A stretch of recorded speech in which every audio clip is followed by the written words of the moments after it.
बिस्मिल्लाहिर्रहमानिर्रहीम। अस्सलाम वालेकुम स्टूडेंट। हम लोगों ने एसेंट ऑफ सैप जो कि जाइलम में ट्रांसपोर्ट का मैकेनिज्म है वो हमने पढ़ लिया है। अब हम लोग पैटर्न ऑफ ट्रांसपोर्ट पढ़ेंगे फ्लोइम के अंदर। फ्लोइम में खुराक की जो ट्रांसपोर्ट है वो ट्रांसलोकेशन है वो कैसे होती है। फ्लोइम में जो ट्रांसलोकेशन है वो एरिया ऑफ सप्लाई जो कि सोर्स जिसको हम कहते हैं टू एरिया ऑफ मेटाबॉलिज्म और स्टोरेज, ठीक है, वो वाला एरिया जहाँ पे मेटाबॉलिज्म हो रही होती है, रिएक्शंस चल रहे होते हैं, या फिर वो स्टोरेज वाला एरिया जो है वो उसकी तरफ मूवमेंट होती है, ठीक है। इसमें सबसे पहले हम पढ़ेंगे सोर्सेज, एरिया ऑफ सोर्स, यानी या सोर्स दो एरियाज होते हैं इसमें, एक को हम सोर्स कहते हैं, एक को सिंक कहते हैं। सोर्स वो वाला एरिया है जो खुराक सप्लाई कर रहा होता है, ठीक है। तो ऐसे प्लांट के ऑर्गन्स जैसे कि लीफ जिनमें फोटोसिंथेसिस होती है और उनके पास अपनी ज़रूरत से ज़्यादा खुराक बन रही होती है, ठीक है, ज़रूरत यदि खुराक यूज़ हो जाती है और जो एक्स्ट्रा खुराक होती है वो दूसरे ऑर्गन्स की तरफ या दूसरे पार्ट्स की तरफ वो भेज देते हैं, तो लीफ जो होंगे वो सोर्सेज होंगे, ठीक है। इसके अलावा वो वाले पार्ट जहाँ पे ऑलरेडी खुराक जो है वो स्टोर हुई हुई है, यानी पिछले सीज़न में उनमें खुराक स्टोर हुई थी, तो अब वो स्टोर शुदा खुराक दूसरे एरियाज़ की तरफ जहाँ पे ज़रूरत है उस तरफ को भेजते हैं, तो वो वाले जो पार्ट्स हैं या वो वाले जो ऑर्गन्स हैं वो भी सोर्स के तौर पे काम करेंगे। सिंक्स वो वाले पार्ट्स होंगे जहाँ पे कोई मैक्सिमम एक्टिविटी या मेटाबॉलिज्म हो रहा होगा, रिएक्शन वगैरह चल रहे होंगे और उनको खुराक की ज़रूरत होगी, ठीक है, तो वो वाले पार्ट जो हैं वो सिंक कहलाएंगे।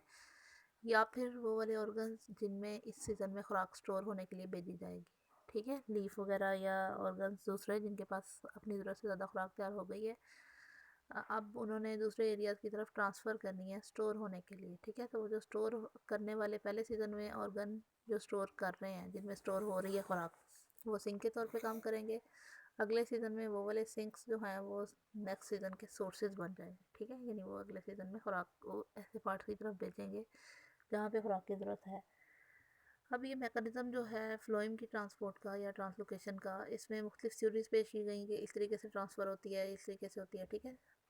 जैसे जाइलम की आप लोगों ने ट्रांसलोकेशन एसेंट ऑफ सैप की थ्योरीज पढ़ी थी, कौन कौन सी थ्योरीज थी, इनमें से कोहेरेंट टेंशन थ्योरी जो थी वो सबसे एक्सेप्टेबल थ्योरी थी, ठीक है। तो इसी तरह से फ्लोइम में ट्रांसपोर्ट के लिए भी मुख्तलिफ थ्योरीज पेश की गई जिनमें एक्टिव थ्योरी थी। एक्टिव थ्योरी आपको पता है कि ये एक्टिव इसमें मैकेनिज्म इन्वॉल्व होता है, यानी अगेंस्ट कंसंट्रेशन ग्रेडियंट। तो एक्टिव थ्योरी को अगर हम फॉलो करें तो एक्टिव थ्योरी के ज़रिए कोई प्रॉपर एविडेंस नहीं मिलती कि एक्टिव थ्योरी के ज़रिए जो है वो खुराक की ट्रांसपोर्ट हो गई, ठीक है।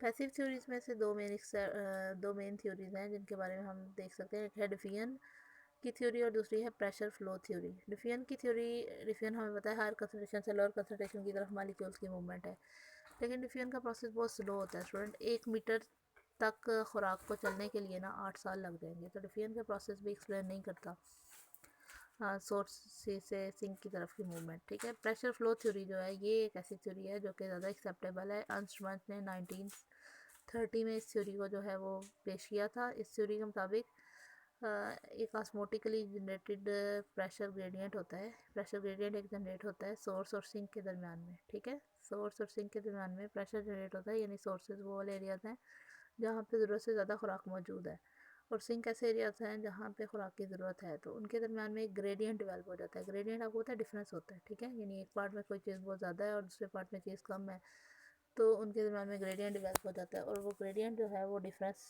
की वजह से जो मूवमेंट होती है वो प्रेशर फ्लो थ्योरी है। तो स्टूडेंट ये जो प्रेशर फ्लो थ्योरी है ये सबसे ज़्यादा एक्सेप्टेबल थ्योरी है ट्रांसलोकेशन ऑफ फूड में। सबसे पहले तो ये कि ये इसमें प्रेशर फ्लो थ्योरी में जो स्टेप्स हैं वो कौन कौन से होते हैं। फॉर्मेशन ऑफ सुक्रोज, सुक्रोज जो है जिसमें ट्रांसपोर्ट होना है उसकी फॉर्मेशन कैसे होती है।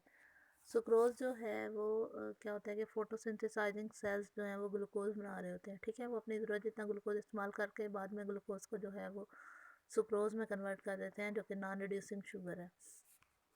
उसके बाद जो ट्रांसपोर्ट होनी है सुक्रोज की सीव ट्यूब सेल्स में, हमें पता है कि जो फोटोसिंथेसिस है वो मिडोफिल सेल्स में उससे हो रही होती है। अब मिडोफिल सेल से वेस्कुलर बंडल के जो फ्लोइम के सीव ट्यूब सेल्स हैं उसमें सुक्रोज की ट्रांसफ़र होनी है, ठीक है। तो सुक्रोज की ट्रांसपोर्ट उस तरह से सीव ट्यूब सेल्स में करवाते हैं। बंडल शीट सेल्स जो कि जहाँ पे फोटोसिंथेसिस हो रही होती है वहाँ से सुक्रोज जो है वो सीव ट्यूब सेल्स में डिफ्यूज़ होता है। प्लाज्मोडेस्माटा के थ्री मोस्टली जो है वो उसमें डिफ्यूज़ हो रहा होता है। उसके बाद जो है वो क्या हो जाएगा कि increase of hydrostatic pressure in sieve tube elements. अब सीव ट्यूब एलिमेंट्स में जब सुक्रोज जाएगा तो उसके बाद वाटर भी जाएगा। नियर बाय जाइलम सेल जो है, जाइलम सेल में से पानी जाएगा सीव ट्यूब सेल्स में, और उसका हाइड्रोस्टैटिक प्रेशर जो है वो बढ़ जाएगा। हाइड्रोस्टैटिक प्रेशर बढ़ने की वजह से जो मूवमेंट है वो सोर्स से फ्रॉम सिंक टू सोर्स, नहीं सोर्स टू सिंक, ठीक है। अब जो है वो सोर्स से सिंक की तरफ मूवमेंट होगी उस हाइड्रोस्टैटिक प्रेशर की वजह से सुक्रोज की, क्योंकि क्या होगा कि सुक्रोज हाइड्रोस्टैटिक प्रेशर बढ़ गया ना सोर्स की तरफ। अब सिंक वाले पार्ट में क्या हो रहा होता है, ठीक है, absorption of sucrose by sink. ये जो है सोर्स से सिंक की तरफ मूवमेंट होनी है ना, ये मैसिव फ्लो की तरह हो जानी है, यानी हाइड्रोस्टैटिक प्रेशर क्योंकि बहुत ज़्यादा हो गया सोर्स में और सिंक का हाइड्रोस्टैटिक प्रेशर बहुत ज़्यादा लो हो गया है, तो इस वजह से जल्दी से मूवमेंट हो जाती है। अब absorption of sucrose by sink, sink जो है वो कैसे एब्जॉर्ब करेगा कि सिंक में हमें पता है कि बहुत ज़्यादा ग्लूकोज लेवल लो हो जाता है, ठीक है ना, ग्लूकोज का लेवल बहुत ज़्यादा लो हो जाता है, जिसकी वजह से सल्यूट की कंसनट्रेशन उसकी बहुत कम हो जाती है। सल्यूट की कंसनट्रेशन जब कम हो जाती है तो उसमें पानी भी निकल जाएगा, यानी उसका हाइड्रोस्टैटिक प्रेशर जो है वो सिंक का वो बहुत ज़्यादा लो हो जाएगा, जिसकी वजह से जो मास फ्लो मूवमेंट है सोर्स से सिंक की तरफ हो जाएगी। Pressure gradient between source and sink, इसी डिफरेंस की वजह से स्टूडेंट प्रेशर फ्लो जो है वो प्रेशर ग्रेडियंट डेवलप हो जाता है, यानी सोर्सेज में बहुत ज़्यादा हाइड्रोस्टैटिक प्रेशर हो जाता है और सिंक्स जो है उनमें हाइड्रोस्टैटिक प्रेशर बहुत ज़्यादा लो हो जाता है, जिसकी वजह से मास फ्लो होता है, ठीक है। मैसिव अमाउंट में जो है वाटर जब मूव करेगा तो जाहिर है उसमें डिजॉल्व सल्यूट्स वगैरह और जो कि सुक्रोज और जो भी फूड मटेरियल आइंस वगैरह सारे ट्रांसपोर्ट होने हैं वो ट्रांसपोर्ट हो जाएंगे सोर्सेज से सिंक की तरफ। तो ये मैकेनिज्म जो है ये प्रेशर फ्लो थ्योरी का मैकेनिज्म है जो एक्सप्लेन करता है मूवमेंट को, ट्रांसलोकेशन ऑफ फूड की, ठीक है, फूड की ट्रांसपोर्ट को जो मैकेनिज्म जो सबसे ज़्यादा एक्सेप्टेबल है वो है pressure flow mechanism. Active theories और पैसिव थ्योरीज जो है वो इसके लिए, पैसिव थ्योरीज में से एक ये थ्योरी है प्रेशर फ्लो थ्योरी, डिफ्यूजन की थ्योरी जो है, और दूसरी एक्टिव थ्योरीज जो है वो इतनी नहीं इस चीज़ को एक्सप्लेन करती। ये प्रेशर फ्लो थ्योरी की डायग्राम बनी हुई है, इसमें आप देख रहे हैं कि जब सोर्सेज में जो है कंपेनियन सेल सोर्सेज के सीव ट्यूब एलिमेंट्स और साथ उनके कंपेनियन सेल्स होंगे, ठीक है, उनमें जब खुराक आ जाती है तो उसके बाद पानी भी साथ वाले जाइलम सेल से एंटर होता है, ठीक है ना। अब एरोसाइन पानी का इस तरफ को दिखाया हुआ है, जबकि जो सिंक्स हैं उनमें जब खुराक की कंसनट्रेशन कम होगी तो एरोसाइन भी वाटर का बाहर की तरफ को निकला हुआ है। तो इस तरह का ये जो प्रेशर फ्लो एक किस्म का प्रेशर ग्रेडियंट डेवलप होता है, इसकी वजह से मूवमेंट होती है, मास मूवमेंट, ठीक है। मैसिव अमाउंट में जो वाटर है और उसमें डिजॉल्व सल्यूट्स वगैरह जो है वो मूव करते हैं सोर्स से सिंक की तरफ, तो ये प्रेशर फ्लो मैकेनिज्म है। इसको अब आप लोगों ने याद कर लेना अच्छी तरह से स्टूडेंट, और हमारा चैप्टर कंप्लीट हो गया हुआ है। ये नेक्स्ट चैप्टर हम कल लेक्चर में स्टार्ट